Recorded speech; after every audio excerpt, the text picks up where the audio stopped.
Hi guys, welcome back to my channel. So for today's video is update lang tayo sa ang no. So nakita niya ako na guys. Makikikaw na na. Humag na sana. Ako ng ipon guys, nagubag nga rin. Sira na ako ng ipon. Ako na nga.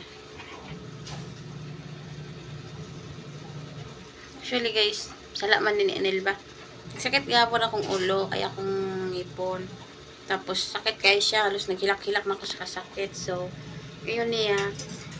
Ipainom na ko niya may pinamik. So, nag-inom na ako may pinamik. Yun niya. Pag inom na ako may pinamik, butangan na ako yellow diri. Para daw mawa ang sakit. Tuod, nawa man naman ang sakit guys. Legit siya na nawa yung sakit. Kaso lang, yung hubag. Diyos ko dahil.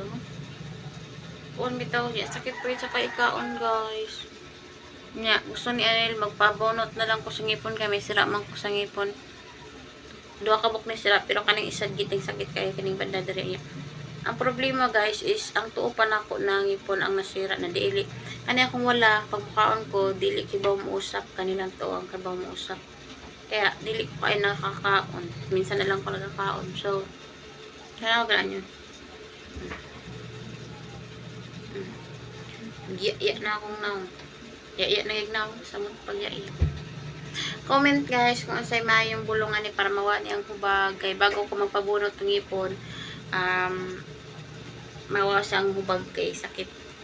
Okay guys, wato na kanyang comment. Don't forget like, share, and subscribe. Kahit duwag na kayo mag-subscribe, basta comment lang mo sa kasi maayong bulong ani akong ngipon. Nagyaya na akong naong.